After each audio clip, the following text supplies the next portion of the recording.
Latest எபிசோடுகளை விளம்பரங்களே இல்லாமல் காணுங்கள்.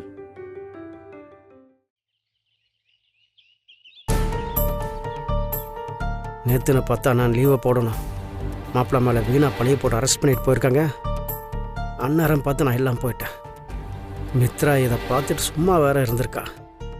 எப்படி வளர்ந்தவன் மாப்பிள்ளை, அவனுக்கு இன்னைக்கு இந்த நிலைமை.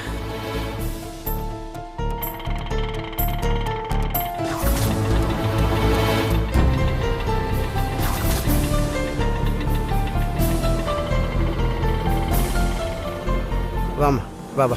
மாமா, உனக்காக தான் வெயிட் பண்ணிட்டு இருந்தேன். இல்ல மாமா, அது மாப்பிள்ளை கிடைச்ச இந்த தண்டனை போதுமா இல்ல இதுக்கு மேல வேற ஏதாவது கிடைக்கணும்னு எதிர்பார்க்கறியா? மாமா, நான் என்ன சொல்ல வரேன்னு என்ன சொல்ல போற? வினை கெட்டவன் வினைதா தேனோட வாழ்க்கையை கெடுத்தான்னு மத்தவங்க சொல்றாங்களே, அந்த மாதிரி நீயும் சொல்ல போறியா?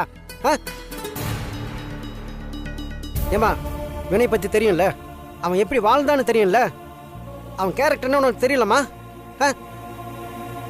இங்க வந்து இவ்வளவு கஷ்டப்படுறது உனக்காக தான் உனக்கு தெரியாது? இந்த வீட்டுல அவன் எவ்வளவு அவமானப்பட்டிருக்கான். நானும் என்னைக்காவது நீ மனசு மாறுவ, வினை ஏத்துக்குவ, எங்க கூட திரும்ப வந்துருவேங்கிறதுக்காக அவன் பட்ட அவமானத்தையில பார்த்துட்டு பொறுத்துட்டு போயிட்டு இருந்தேன். போதும், இதுக்கு மேல என்னால பொறுக்க முடியாதம்மா. இப்பவே மாமாவுக்கு அக்காவுக்கும் போன் பண்றேன். மாமா வந்தாருன்னா என் மாப்பிள்ள மேல பழி போட்டவங்கள இப்ப இருக்கிற அட்ரஸ் தெரியாம போயிருவாங்க. ஐயோ மாமா, ப்ளீஸ் மாமா. இல்லம்மா, வேண்டாம் மாமா, மாமா வேண்டாம். இதுல ஏதோ குழப்பம் நடந்திருக்கு. என்ன நம்புங்க, நான் சரி பண்றேன். எப்படிமா? எப்படி சரி பண்ணுவ? சொல்லு எப்படி? ஆமா, நீ நினைச்சா சரி பண்ணலாம். இப்ப எப்போ அவங்க எல்லாத்தையும் சொல்லு. வினயம் புருஷன் அவன் அப்படிப்பட்டவன் இல்லன்னு சொல்லு, அவங்க நம்புவாங்க. சொல்லுவியா? சொல்றியா? சொல்லு. நீ சொல்ல மாட்ட, நீ சொல்ல மாட்ட. ஏமா, இதுக்கு மேலே உண்மையை மறைச்சு நீ என்னமா சாதிக்க போற? இல்ல. என்ன இல்ல? உன் புருஷன் மேல இவ்வளவு பெரிய பழி போட்டிருக்காங்க, அந்த பழியில இருந்து அவனை காப்பாத்துறதுக்காக நீ உண்மையை சொல்ல வேணாம். இல்ல மாமா, நான் இப்ப அவங்க கிட்ட எல்லா உண்மையும் சொன்னா வினய் இந்த பிரச்சனையில இருந்து தப்பிக்கலாமே தவிர இந்த பழியில இருந்து தப்பிக்கவே முடியாது. அவர் மேல விழுந்த பழிய நானே தொடச்சு காமிக்கிறேன். என்ன நம்புங்க ப்ளீஸ். எப்படிமா? அதான் எப்படின்னு கேக்குறேன். இது பாருமா, நீ என்ன நான் சொல்றேன் ப்ளீஸ் மாமா. வினய் இந்த நிலைமையில இருக்கிறதுக்கு நான் தான் காரணம். இத நானே சரி செய்யறேன். நீங்க என் மேல நம்பிக்கை வைங்க. எந்த வாய் அவரை பழி சொன்னுச்சோ அதே வாய் அவர் மேல தப்பு இல்ல, அவர் நல்லவர்னு சொல்லும். இதுக்கு நான் பொறுப்பு. மித்ரா,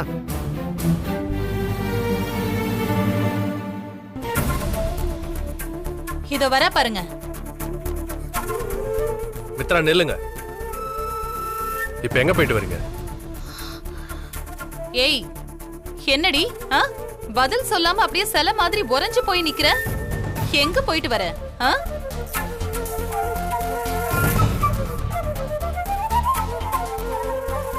மித்ரா, நீங்க எங்க போயிட்டு வரீங்கன்னு நல்லா தெரியும்.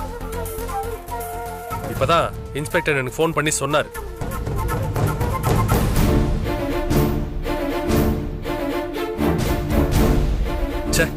உங்க மேல பெரிய மரியாதை வச்சிருந்தேன். நீங்க போய் அந்த ராஸ்கலை பார்த்துட்டு வந்திருக்கீங்க. அப்படின்னா அவன் பண்ணதெல்லாம் உங்களுக்கு ஓகேவா? சார், என்ன சார் இப்படி கேட்டீங்க? தேனு சொல்றது ஒருவேளை உண்மைன்னா நான் இல்ல, வேற எந்த பொண்ணா இருந்தாலும் சரி, அவங்க பாதிக்கப்பட்ட பொண்ணு பின்னாடி தான் நிப்பாங்க. என்னடி தேனு சொல்றது உண்மைன்னு அப்படியே இழுக்கிற? அப்போ தேனு சொல்றது பொய்ன்னு சொல்ல வரியா? இல்ல, நான் அப்படி சொல்ல வரல. ஒரு முடிவுக்கு வரதுக்கு முன்னாடி நல்லா தீர விசாரிச்சுக்கணும்னு சொல்றேன். பாத்தீங்களா மாப்ள, நம்ம பொண்ண ஒரு பொறுக்கி பைய கெடுத்துட்டான்னு அவளே அவ வாயால சொல்லும் போது இவ அது இல்லன்னு சொல்லி குறுக்கு விசாரணை பண்றா. ஐயோ, இவளுக்கு எவ்வளவு திமிரு இருக்கணும். ஏய், என்னடி ஒரு வேலைக்காரி ஒரு வேலைக்காரனுக்கு சப்போர்ட் பண்ணணுங்கிறதுக்காக அவனுக்கு வக்காலத்து வாங்கிட்டு வரியா நீ? ஏய், நீ இந்த வீட்டு சாப்பாட்டை தான் சாப்பிடுற, அத நீ ஞாபகத்துல வச்சுக்க. நானும் அதான் சொல்றேன். இந்த வீட்டு சாப்பாடை சாப்பிட்டதுனாலதான் நியாயம் எதுன்னு தெரிஞ்சுக்கிட்டு நடக்க முயற்சி பண்றேன். அதனாலதான் நான் வினயை போய் பார்த்து பேசிட்டு வரேன். மாப்ள, இவ சரிப்பட்டு வரமாட்டா. எனக்கு அப்பத்துல இருந்தே இவ மேல ஒரு டவுட் இருந்தது. அது இப்ப உண்மை ஆயிடுச்சு. இவளுக்கும் அந்த டிரைவர் பயலுக்கும் ஏதோ கனெக்ஷன் இருக்கு மாப்ள. அதான் இவ அவனை காப்பாத்தணுங்கிறதுலயே குறியா இருக்கா. இங்க பாருங்க, நீங்க என் மேல பழி போடுறதுலயே குறியா இருக்காம அங்க என்ன நடந்துச்சுன்னு தேன்மொழி கிட்ட கேளுங்க. என்ன என்ன என்கிட்ட கேக்குறீங்க? அதான் நான் நேத்து நைட்டே எல்லாத்தையும் சொல்லிட்டேன்ல, அப்புறம் என்ன? எந்த பொண்ணாவது இப்படி ஒரு பொய்ய சொன்னா தன்னோட எதிர்காலம் பாதிக்கப்படும்னு தெரிஞ்சே சொல்லுவானா?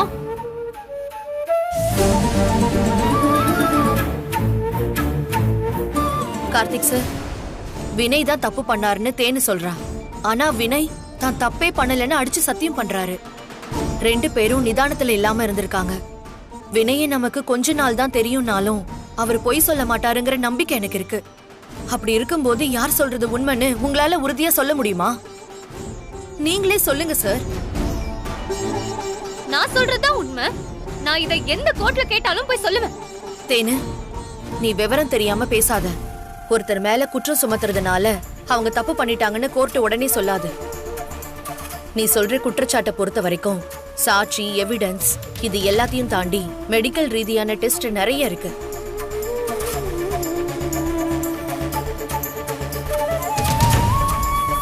அதுல என்ன ரிப்போர்ட் வருதோ அதை வச்சுதான் யார் குற்றம் பண்ணாங்கன்னு கோர்ட்ல சொல்வாங்க. அதுல தெரிஞ்சு போயிடும் யாரு பொய் சொல்றீங்க, யாரு உண்மையை சொல்றீங்கன்னு. பாத்தீங்களா? நம்ம வீட்டு உப்ப தின்னுட்டு அவனோட வக்கீல் மாதிரி இவ பேசிட்டு இருக்கா பாருங்க. எனக்கு தெரிஞ்சு இவளும் அவனோட கூட்டாளி தானே நினைக்கிறேன். மாப்ள, இவளையும் தூக்கி உள்ள வைங்க மாப்ள. ஒருத்தர் மேல பழிய போடுறதுக்கு நீங்க அஞ்ச மாட்டீங்க. நீங்க அதை செஞ்சாலும் செய்வீங்க. என்ன மித்ரா, நீ இப்படி பேசுற? தேனு போய் சொல்றான்னு நீ சொல்ல வரியா? அது எனக்கு தெரியாதுமா. ஆனா நான் என்ன செஞ்சாலும் அதுல காரணம் இல்லாம செய்ய மாட்டேன்னு உங்களுக்கு நல்லாவே தெரியும். தேனு யாரும் ஒருத்தி இல்ல, நம்ம வீட்டு பொண்ணு. அவளோட எதிர்காலத்தை நாம தான் நல்ல முறையில அமைச்சு தரணும். அதை விட்டுட்டு வினய் மேல பழிய போடணும்ன்றதுக்காக தேனோட வாழ்க்கையை நாசமாக்கிடாதீங்க. இப்போதைக்கு என்னால இதை தான் சொல்ல முடியும்.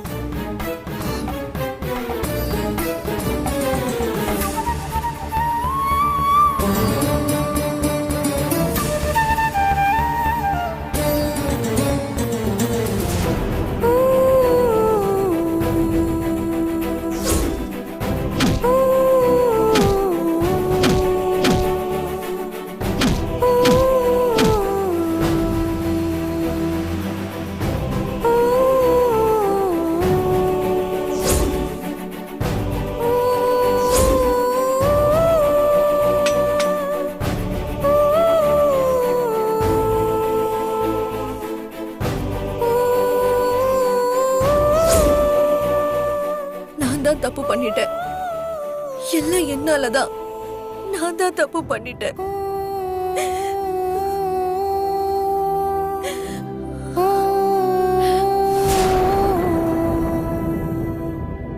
மம்மி, மம்மி, வினய் அங்கிளுக்கு என்னாச்சு? வெளியில வினய் அங்கிளை பத்தி எல்லாரும் தப்பா பேசுறாங்க. எல்லாருமே அவரை திட்டுறாங்க.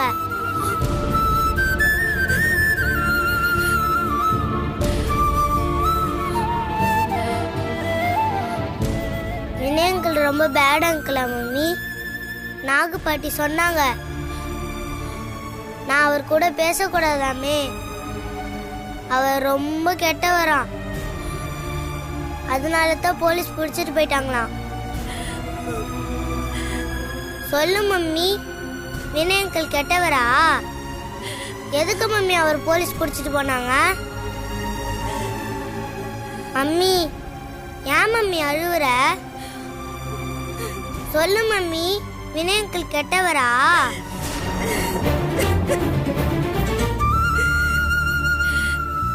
இல்ல விக்ரம், இல்ல. அவரு ரொம்ப நல்லவரு. வினய் அங்கிள் தப்பு பண்ணுவாரா? நீ சொல்லு. அவர் உனக்கு எவ்வளவு நல்ல விஷயம் சொல்லி கொடுத்திருக்காரு. அவரு தப்பு பண்ணுவாரா? யாராவது ஏதாவது சொன்னா நீ நம்பிடுவியா? யோசிக்கவே மாட்டியா? நீ நம்ப கூடாது விக்ரம். யாரு என்ன சொன்னாலும் வினய் தப்பு பண்ணிருப்பாருன்னு நீ நம்ப கூடாது. அவரு எந்த தப்பும் பண்ணல. நான் தான் தப்பு பண்ணிட்டேன். ரொம்ப பெரிய தப்பு பண்ணிட்டேன். எல்லாம் என்னாலதான். என்னாலதான் இவ்வளவு பெரிய பழிய தாங்கிட்டு இருக்காரு அவரு. எல்லாம் என்னாலதான். நான் தான் பாவி, நான் தான் பாவி, நான் தான் பாவி. எல்லாம் என்னாலதான்.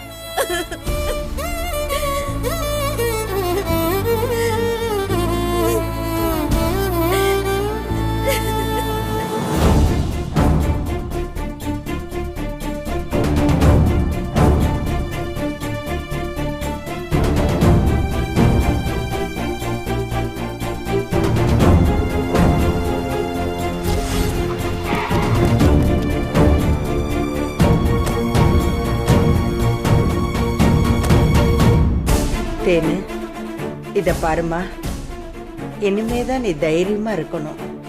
எதுவா இருந்தாலும் மாமாவும் நானும் உன் கூடவே இருப்போம்மா.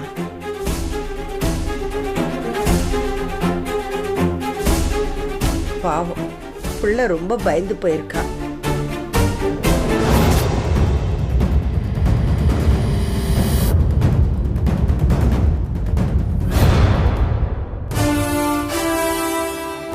வணக்கம் சார். சார், உட்காருங்க. இல்ல சார், பரவாயில்ல. நானே உங்களுக்கு கால் பண்ணணும்னு நினைச்சிட்டு இருந்தேன். நீங்களே வந்துட்டீங்க. இப்போ ஃபர்தரா இந்த கேஸ் விஷயமா எங்க சைட்ல இருந்து என்ன சார் பண்ணணும்? அது விஷயமா தான் சார் நானே உங்களை நேர்ல வந்து பார்த்து பேசிட்டு போலான்னு வந்தேன். சொல்லுங்க சார். பொதுவாக அரெஸ்ட் பண்ணாவே எஃப்ஐஆர் ஃபைல் பண்ணி ஆளை கோர்ட்டில் ஆஜர் பண்ணுவோம். இப்போ நீங்க சொல்றதுல தான் சார் இருக்கு. அவன் மேலே எஃப்ஐஆர் ஃபைல் பண்ணவா இல்லை இதை நான் வேற மாதிரி டீல் பண்ணவா?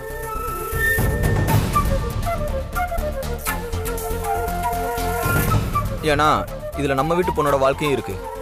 அப்படி ஒரு வேளை அரெஸ்ட் பண்ணி எஃப்ஐஆர் ஃபைல் பண்ணோன்னா இந்த பொண்ணு எங்க கூட வரணும். எதுக்கு சார் அவ அங்கெல்லாம் வரணும்? என்ன மேடம் இப்படி கேட்குறீங்க? இவங்க தான் இந்த கேஸோட விக்டிம். இவங்க எங்க கூட வந்தே ஆகணும். ஹாஸ்பிட்டல் டெஸ்ட் அது இதுன்னு நிறைய ஃபார்மாலிட்டிஸ் இருக்கு. அதனால தான் சார் கேட்டேன். இந்த கேஸை எஃப்ஐஆர் போட்டு கோர்ட்டு கொண்டு போவா இல்லை அந்த ராஸ்கலை எங்க ஸ்டைலில் வேற மாதிரி டீல் பண்ணவா? நீங்க சொல்றதா சார் முடிவு. நல்லா யோசிச்சு சொல்லுங்க.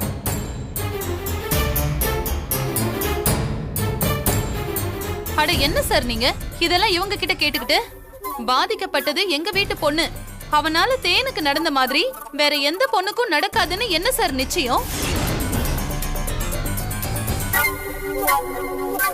சார், இந்த கேஸோட இன்னும் என்னெல்லாம் கேஸ் அவன் மேல போட முடியுமோ அது எல்லாத்தையும் போட்டு என்னைக்கும் வெளியவே வர முடியாத மாதிரி ஏதாவது பண்ணுங்க சார் அவனை.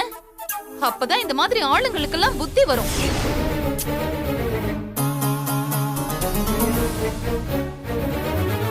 அட்டி, என்ன பேசுறீங்க? இந்த டிராமா பண்ணதே நான் அவரை மேரேஜ் பண்ணிக்கதான். இப்ப நீங்க என்னடானா அவரை மொத்தமா ஜெயிலுக்கு அனுப்புற மாதிரி பேசிட்டு இருக்கீங்க. நீ கவலைப்படாத தேனு, நாங்க எல்லாரும் உன் கூட தான் இருப்போம். என்ன மாப்பிள்ள யோசிச்சுட்டு இருக்கீங்க? இந்த மாதிரி பொறுக்கிங்கெல்லாம் ஊருக்குள்ள நடமாடவே கூடாது. என்ன தைரியம் இருந்தா அந்த வினய் நம்ம வீட்டு பொண்ணு மேலேயே கைய வச்சிருப்பான். மாப்பிள்ள, அவன் மேல இந்த மாதிரி கேஸ் போடுறதுதான் ஒரே வழி. யோசிக்காம இதுக்கு நீங்க சரின்னு சொல்லுங்க. அம்மா, இப்ப என்னம்மா செய்யலாம்? எனக்கும் ஒன்றும் புரியல கார்த்திக். ஒரே குழப்பமா இருக்கு. வேற ஏதாவது பிரச்சனையா இருந்தா கூட பரவாயில்ல. இது பொம்பளை பிள்ளை பிரச்சனையல்ல இருக்கு. நாளைக்கே இதனால தேனோட வாழ்க்கையில ஏதாவது பிரச்சனை ஆயிடுமோன்னு எனக்கு பயமா இருக்கு.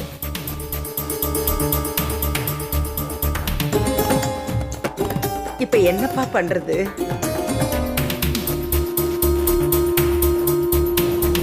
சார், உங்க சிச்சுவேஷன் எனக்கு புரியுது. இது கொஞ்சம் சென்சிட்டிவான விஷயம்தான். பரவாயில்ல, நீங்க நல்லா டைம் எடுத்து யோசிச்சே சொல்லுங்க. பாட்டி சொல்லுங்க. பாட்டி பாட்டி சொல்லுங்க. பாட்டி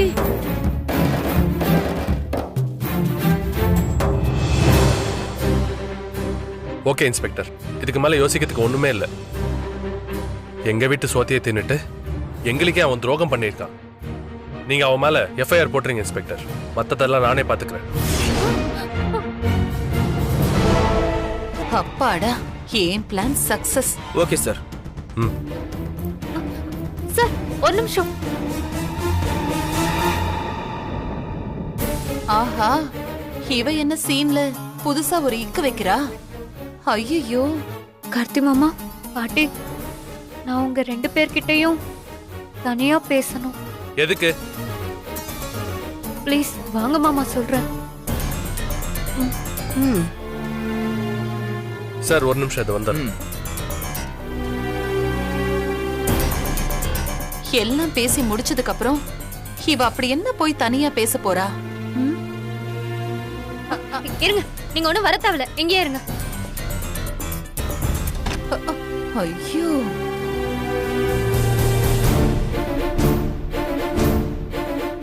என்ன இவ என்னையே வரக்கூடாதுங்கிறா? அப்படி என்ன உள்ள பேசிக்குவாங்க? சரி, ஒட்டு கேப்போம். என்ன தேனு, ஏதோ பேசணும்னு சொன்ன? பாட்டி, அது எப்படி ஆரம்பிக்கிறதுன்னு தெரியல பாட்டி. பரவாயில்ல தேனே, சொல்லு என்ன விஷயம். சொல்றேன். சொல்லு. பாட்டி, மாமா, முதல்ல நீங்க 2 பேரும் என்ன மன்னிக்கணும். ஏம்மா? அது சொல்றேன் பாட்டி. ச்சே, எதுவுமே கேட்க மாட்டேங்குது.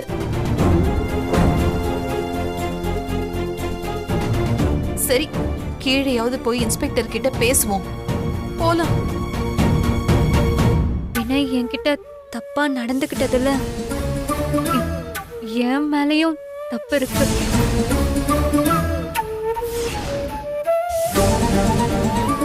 அதுக்கு முக்கியமான காரணம் என்னன்னா, எனக்கு அவரை ரொம்ப பிடிக்கும் பாட்டி. அதனாலதான் நான் அவர் கூட க்ளோஸா பழகினேன். ஆனா அவர் இப்படி எல்லாம் பண்ணுவாருன்னு நான் கொஞ்சம் கூட எதிர்பார்க்கல பாட்டி. ஏதோ போதையில தெரியாம ஆகி போச்சு. அப்புறம் நானும் அப்ப கொஞ்சம் நிதானத்துல இல்ல. அதனால இது ஒரு விபத்தா நடந்து போச்சு. மத்தபடி வினய் ரொம்ப நல்லவர் தான். போதும் தேனே, அவனுக்கு வக்காலத்து வாங்க தான் எங்களை வர சொன்னியா? அது வந்து என்ன தேனு? தெரிஞ்சோ தெரியாமலோ அவருக்கும் எனக்கும் நடக்க கூடாததெல்லாம் நடந்து போச்சு. அதுக்கு இந்த விஷயம் வெளியே தெரிஞ்சு என் பேரு கெட்டு போய் அதுக்கப்புறம் என்ன யாரு வந்து கட்டிப்பா? சரி, அதுக்கு இப்ப என்ன பண்ண சொல்ற? அதுக்கு செஞ்ச தப்ப மன்னிச்சு வினய நானே கல்யாணம் பண்ணிக்கிறேன் மாமா. நிறுத்து தேனே, ஒண்ணுமே இல்லாத வக்கத்த பைய நம்ம வீட்டுக்கு மாப்பிளையா? அவன் இந்த வீட்டுக்குள்ளே கால் எடுத்து கூடாதுன்னு நினைக்கிறேன். நீ என்னடானா அவனை கல்யாணம் பண்ணிக்கணும்னு சொல்ற? ஐயோ கார்த்திக், கொஞ்சம் பொறுமையா இருப்பா. போதுமா, பொறுத்ததெல்லாம் போதும். அவன் இந்த வீட்டுக்கு மாப்பிளையாமா? அதெல்லாம் என்னால நினைச்சு கூட பார்க்க முடியல. என்ன ஆனாலும் சரி, இதுக்கெல்லாம் நான் ஒத்துக்கவே மாட்டேன். ஐயோ, நீ ஏன் கார்த்திக் இவ்வளவு கோவப்படுற? கொஞ்சம் யதார்த்தமா யோசிச்சு பாரு. இது பொம்பளை புள்ளையோட வாழ்க்கைப்பா. அதுக்குன்னு இவ சொல்றதுக்கெல்லாம் ஓகே சொல்லணுமாமா? ஐயோ, கொஞ்சம் யோசிச்சு பாரு கார்த்திக். எனக்கு என்னமோ தேன்னு சொல்றதுதான் சரின்னு படுதுப்பா. இல்லம்மா, நீங்க என்ன சொன்னாலும் இதை என்னால ஏத்துக்கவே முடியாது. கார்த்திக், இத பாரு, இனிமே இத பத்தி எல்லாம் பேசி ஒரு பிரயோஜனமும் கிடையாது. ஏதோ நடக்க கூடாதெல்லாம் நடந்து போச்சு. இந்த பிரச்சனை வெளியே தெரிஞ்சதுன்னா வேற யாருக்குப்பா நம்ம தேனுவை கட்டி கொடுக்கறது? இந்த விஷயத்தை மறைச்சு நாம எதுவும் பண்ணவும் முடியாது. நாளைக்கு வெளியில இருக்க உங்களுக்கு தெரிஞ்சதுன்னா இது பெரிய பிரச்சனை ஆயிடும். உண்மையை சொன்னா எவன் கட்டிக்க வருவான் இவள சொல்லு. காலத்துக்கு இவ அந்த கலங்கத்தையே சுமந்துட்டு உக்காந்துருக்கணுமா இங்க? எனக்கு என்னமோ தேனை வினைக்கே கட்டி கொடுக்கறதா சரின்னு படுது. நீ என்னப்பா சொல்ற? இல்லம்மா, என்னால ஏத்துக்க முடியாது. ஐயோ, வேற வழியே இல்ல கார்த்திக். இதுதான் என்னோட முடிவு.